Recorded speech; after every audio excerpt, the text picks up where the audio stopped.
பிரியாளர் நண்பர்களே, உங்கள் அனைவருக்கும் காலை வணக்கம். இன்று மக்கள் கண்காணிப்பம் சார்பாக புதிதாக பொறுப்பேற்றிருக்கக்கூடிய மாண்புமிகு முதலமைச்சர் அவர்களை வாழ்த்துவதற்கும் வரவேற்பதற்கும், அவர் ஜனநாயக நெறிமுறைகளை பின்பற்ற வேண்டும், சமூக நீதியை தலை தூக்கி செயல்பட வேண்டும், சட்டத்தின் ஆட்சியை கண்டிப்பாக கடைபிடிக்க வேண்டும் என்பதை வலியுறுத்தி இந்த பத்திரிகையாளர் கூட்டத்தை நாங்கள் நடத்துகிறோம். இந்த கூட்டத்தினுடைய நோக்கம் தமிழகத்தில் இருக்கக்கூடிய அனைத்து மனித உரிமைகள் பிரச்சனை சம்பந்தமாக பேசுவது கிடையாது.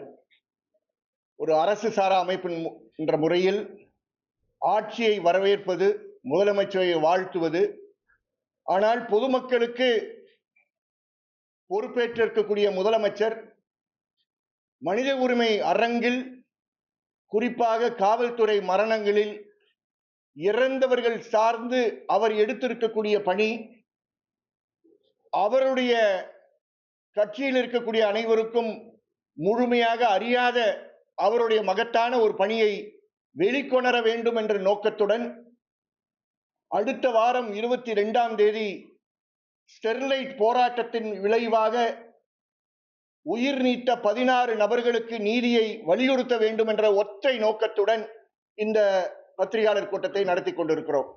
ஆகவே அதை ஒட்டிதான் நாங்கள் பேச போகிறோம். நாங்கள் அதை தாண்டி இந்த நேரத்தில் பேச தயாரில்லை. காரணம், இது ஒரு புதிய அரசு.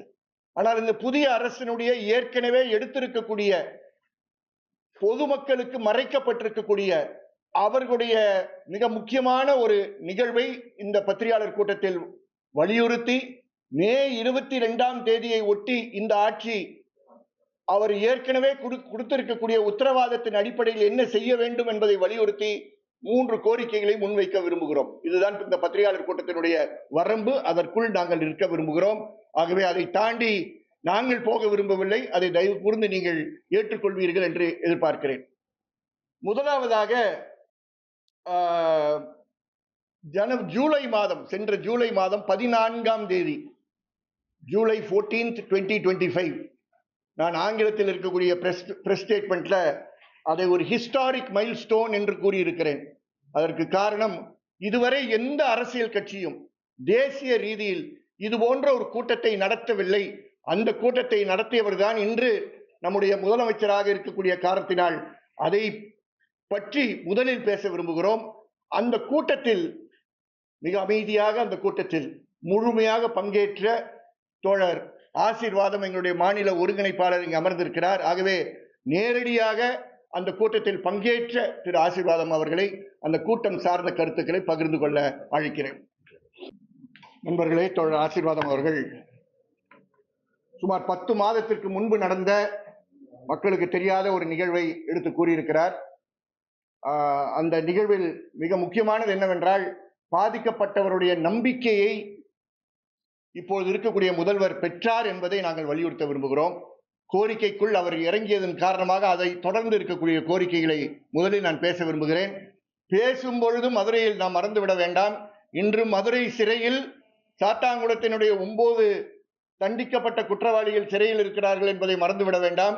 SS காலனி வன்முறையில் சென்ற ஆட்சியில் மிக முக்கியமான பங்களித்த காவல்துறை அதிகாரிகள் மதுரையில் பொறுப்பாக இருக்கக்கூடிய நேரத்தில் ஏற்பட்ட ஒரு வன்முறை மறந்துவிட வேண்டாம். அவர்கள் தண்டிக்கப்பட்ட 4வரும் மதுரை சிறையில் இருக்கிறார்கள்.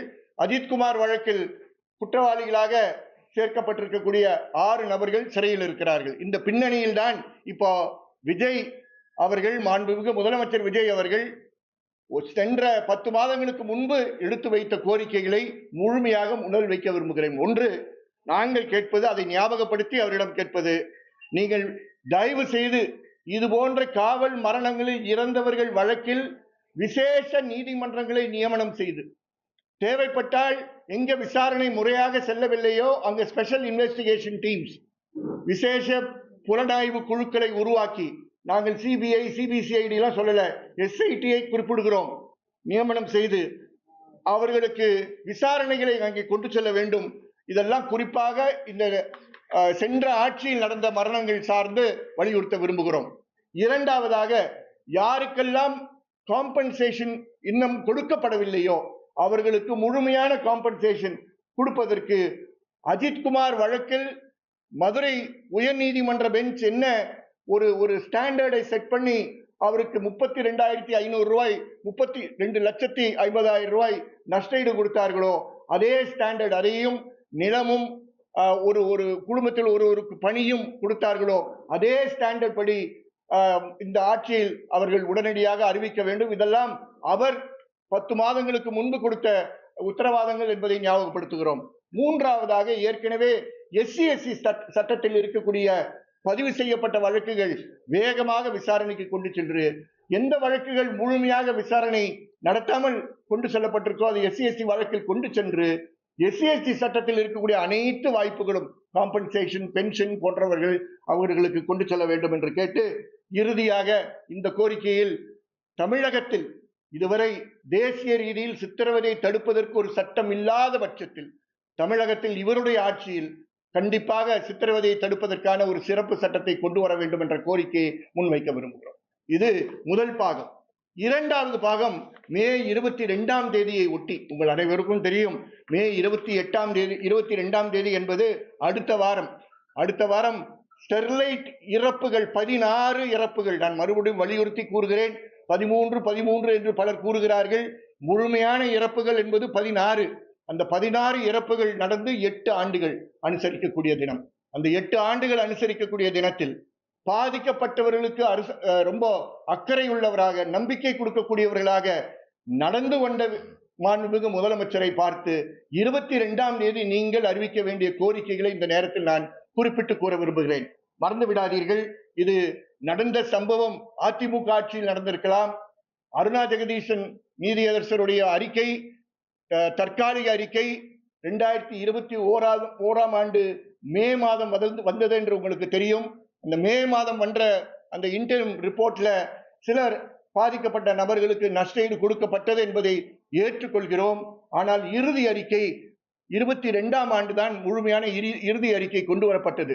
அந்த இறுதி அறிக்கையில் கூறியிருக்கக்கூடிய நஷ்டஈடு 50 லட்சம் ரூபாய். இறந்த குடும்பங்களுக்கு 50 லட்சம் ரூபாய் கொடுக்கப்பட்டிருக்கிறது. அதிமுக ஆட்சியில் 20, திமுக ஆட்சியில் 20, பாக்கி 10 லட்சம் ரூபாய் இன்னும் அருணா ஜெகதீசன் கமிஷனுடைய அறிக்கையின்படி கொடுக்கப்படவில்லை. ஆகவே இந்த அருணா ஜெகதீசன் கமிஷன் அறிக்கை தமிழக சட்டசபையில் ஏற்கனவே ஏற்றுக்கொள்ளப்பட்டிருக்கக்கூடிய ஒரு அறிக்கையின் என்ற காரணத்தினால் பாக்கி இருக்கக்கூடிய அந்த 10 லட்சம் ரூபாய், அதற்கு மேலும் அந்த இறந்த குடும்பங்களுக்கு கண்டிப்பாக மாண்புமிகு முதலமைச்சர் மே 22ஆம் தேதி அறிவிக்க வேண்டும் என்ற கோரிக்கையை மிக தாழ்மையுடன் வலியுறுத்தி, பாதிக்கப்பட்டவர்கள் சார்பாக வலியுறுத்தி, காயப்பட்டிருக்கக்கூடியவர்கள் உடனடியாக அவர்களுக்கும் ஒரு நஷ்டஈடை இந்த அரசு கொடுக்க வேண்டும் என்பதை வலியுறுத்தி கூற விரும்புகிறோம். இரண்டாவதாக, இது திமுக ஆட்சி 2019ஆம் ஆண்டு தேர்தலில், 2021ஆம் ஆண்டு தேர்தலில், 2024ஆம் ஆண்டு தேர்தலில், இந்த 3 தேர்தல்களிலும் நாங்கள் கண்டிப்பாக குற்றவாளிகளாக கருதப்படுபவர்களை நாங்கள் குற்றவியல் நடவடிக்கை எடுப்போம் என்ற உத்தரவாதத்தை கொடுத்தார்கள் என்பதெல்லாம் நமக்கு தெரியும். ஆகவே அதை பின்னணியாக வைத்து இரண்டாவதாக நஷ்டஈடுகள் மட்டும் கிடையாது, கண்டிப்பாக பாதிப்புக்கு காரணமாக இருந்த நேம் செய்யப்பட்டிருக்கக்கூடிய ஜஸ்டிஸ் அருணா ஜெகதீசன் உடைய விரிவான அறிக்கையில் 21 IAS IPS அதிகாரிகளை குறிப்பிட்டு கூறியிருக்கிறார். 21 பேர், அதுல 3 தாசில்தார்கள் இருக்கிறார்கள். இவர்களுக்கு எதிராக எடுக்கப்பட்டிருக்கக்கூடிய துறை ரீதியான நடவடிக்கை கடந்த 6 ஆண்டுகளாக இன்னும் நிலுவையில் இருக்கு. ஒரு அதிகாரியை டிசிப்ளினரி ஆக்ஷன் எடுக்கணும்னா அதை தொடர மாட்டார்கள்.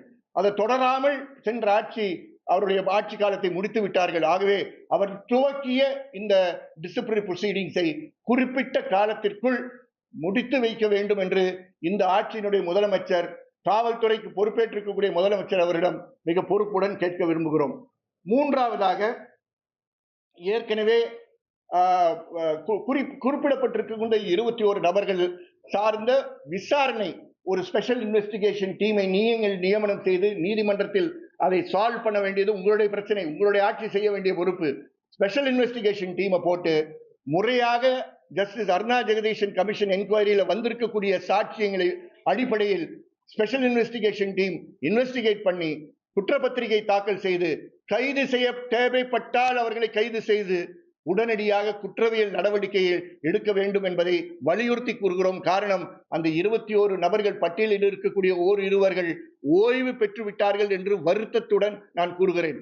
அந்த ஓய்வு விட்டது சென்ற ஆட்சியில் பொறுப்பாக இருந்த சில காவல்துறை அதிகாரிகள் என்பதை குறிப்பிட்டு நாங்கள் சுட்டிக்காட்டி குறிப்பிட விரும்புகிறோம்.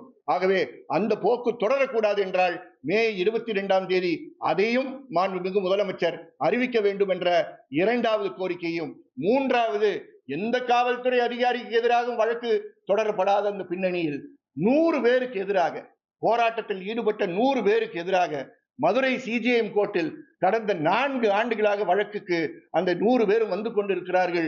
வழக்கறிஞரை வைத்து வழக்கு நடத்தி கொண்டிருக்கிறார்கள். அந்த 100 பேருக்கு எதிராக மதுரை சீஃப் ஜுடிஷியல் மேஜிஸ்ட்ரேட் நீதிமன்றத்தில் தொடரப்பட்டிருக்கக்கூடிய வழக்கை கண்டிப்பாக ஒரு ஆணையின்படி இந்த அரசு வித்ட்ரா செய்ய வேண்டும், அது தொடரக்கூடாது என்ற கோரிக்கையும் இந்த மே 22ஆம் தேதி அவர் அறிவிக்க வேண்டும் என்பதை வலியுறுத்தி கூற விரும்புகிறோம்.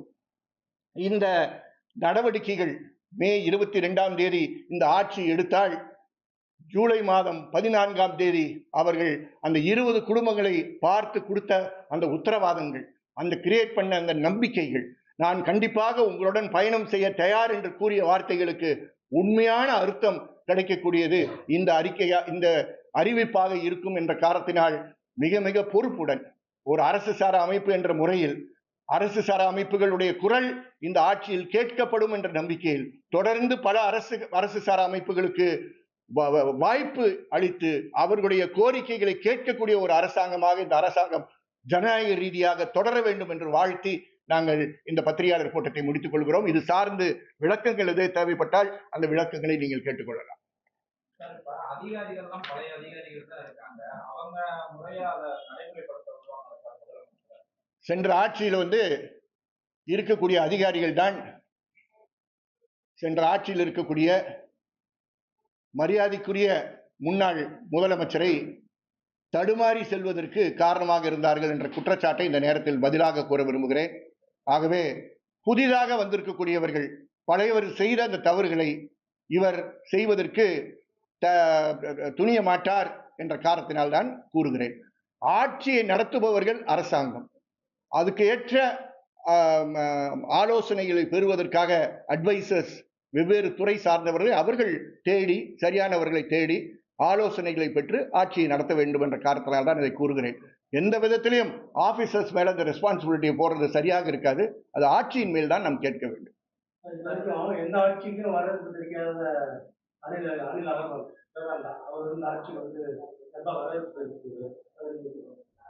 எல்லா தொழில் அதிபர்களும் எல்லா ஆட்சிகளையும் வரவேற்பார்கள்.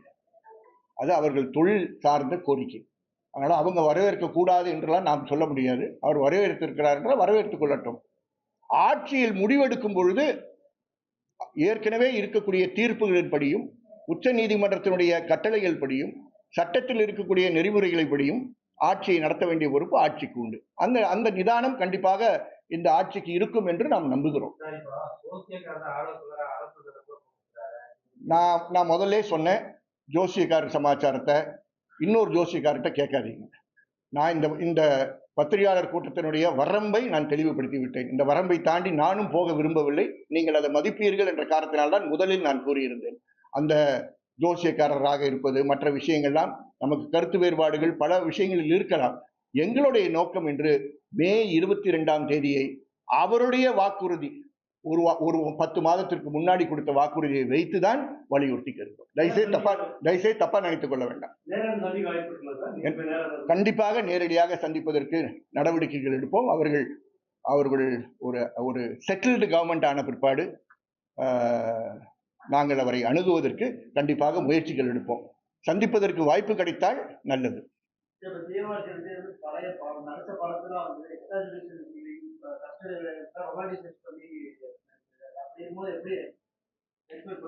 நீங்க நாங்க எக்ஸ்பெக்ட் பண்றது படத்தை வைத்து நான் எந்த எக்ஸ்பெக்டேஷனும் வைக்கவில்லை. நேரடியாக உங்கள் அனைவருக்கும் எனக்கும் தெரியாத ஒரு சம்பவத்தை நேரடியாக அந்த சம்பவத்தில் ஈடுபட்ட ஒருவரை உங்களுக்கு சாட்சியாக உங்கள் முன் நிறுத்தி நடந்ததை சொன்னேன். அது அவர் 3 மணி நேரம் நடந்தது, நடிப்பு கிடையாது.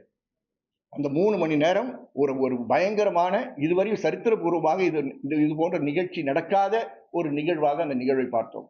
அந்த நிகழ்வில் இருந்துதான் நம்பிக்கை பெற்று அந்த 20 குடும்பங்கள் சென்றன. அந்த 20 குடும்பங்கள் கொடுக்கக்கூடிய நம்பிக்கையின் பேரில் ஒரு ஆட்சியிடம் நாம் கோரிக்கை வைக்கிறோம். தவிர அவருடைய நடிப்பு, அவருடைய தனிப்பட்ட வாழ்க்கை, அவருடைய சாதனைகள், அதுக்குள்ளார போறதுக்கு எனக்கு கெப்பாசிட்டிஸ் கிடையாது. அதனால அதுக்குள்ள அவருடைய ரசிகன் கிடையாது நான். அதனால இவர் அந்த 14ஆம் தேதி செய்த நிகழ்வின் ரசிகன் நான். அது ஒரு மனித உரிமை பார்வையில் நான் அது கண்டிப்பாக அந்த நிகழ்வை ரசித்தவன் நான். அது ஒரு நிகழ்ச்சியாக மட்டும் போய்விடக்கூடாது. பாதிக்கப்பட்ட ஒவ்வொரு குடும்பத்திற்கும் நம்பிக்கை கொடுக்கக்கூடிய ஒரு நிகழ்வாக அந்த நிகழ்வு மாற வேண்டும் என்ற காரணத்திற்காக தான் இந்த கூட்டத்தில் அந்த நிகழ்வை அவரே நேரடியாக சொல்வதற்கு வைத்தேன். காரணம், அவர்தான் அவருடன் பானா வடிவத்தில் அமர்ந்திருந்த அந்த 20 குடும்பங்களையும் 20 நிமிஷத்தில் முடிய வேண்டிய கூட்டத்தை 3 மணி நேரம் நின்று கேட்டு கண்ணீர் சிந்தி என்ன பதில் கூறுவது என்று தெரியாமல் இவரிடமே நான் இவர்களுக்கு எப்படி நம்பிக்கை கொடுப்பேன் என்றெல்லாம் ஆசிரியர் அவர் கேட்டிருக்கார். அப்போ அதுல இருந்து நான் நம்பிக்கை பெறுகிறேன். அந்த நம்பிக்கை உண்மையான நம்பிக்கையாக இருக்க வேண்டும் என்ற காரணத்திற்காக தான் அதன் அடிப்படையில் ஒரு கோரிக்கையை வைக்கிறேன். நிறைய கேஸ் இருக்கு, தூத்துக்குடி துப்பாக்கி சூடு, அது மாதிரி அஜித்குமார் கேஸ், அம்பாசமுத்திரம் படுகொலை கேஸ் நிறைய இருக்கு. இந்த மாதிரி அதிகாரிகள் எதுவும் டிஸ்கஸ் பண்ணி அவங்க மேல நடவடிக்கை எடுக்கணும் கண்டிக்கும் போது வலியுறுத்துவீங்களா? நாங்க கண்டிப்பாக செய்வோம் நண்பர்களே. அதான் நான் சொன்னேன், நான் இப்போதைக்கு May 22 மட்டும் ஃபோக்கஸ் பண்ணி இந்த கோரிக்கையை எடுத்து வைத்திருக்கிறோம். மூவ் பண்றாங்களான்னு பார்ப்போம். அதாவது நம்ம எடுத்த எல்லா கோரிக்கையிலும் ஒரு சாக்கு பெட்டியில் போட்டு அவர் தலையில் இந்த நேரத்தில் ஒரு பெரிய பாரக்கல்லை கட்ட விரும்பவில்லை. அவர் 14ஆம் தேதி சென்ற ஆண்டு கொடுத்த உறுதிமொழியை ஞாபகப்படுத்துகின்ற ஒரு கூட்டம் இந்த கூட்டம்.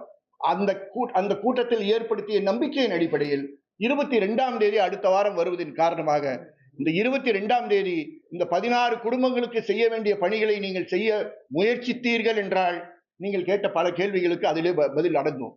அதுக்கப்புறம் மற்ற விஷயங்களுக்கு நம்ம போவதற்கு முடியுமா முடியாதா, நீதிமன்றத்தில் தான் போய் முடிய வேண்டிய ஒரு தேவை இருக்கா என்பது பார்க்கலாம். நம்பிக்கை வைக்க வேண்டிய அவசியம் நமக்கு இருக்கு. அந்த நம்பிக்கை வைத்து கேட்கிறோம். தேங்க்யூ.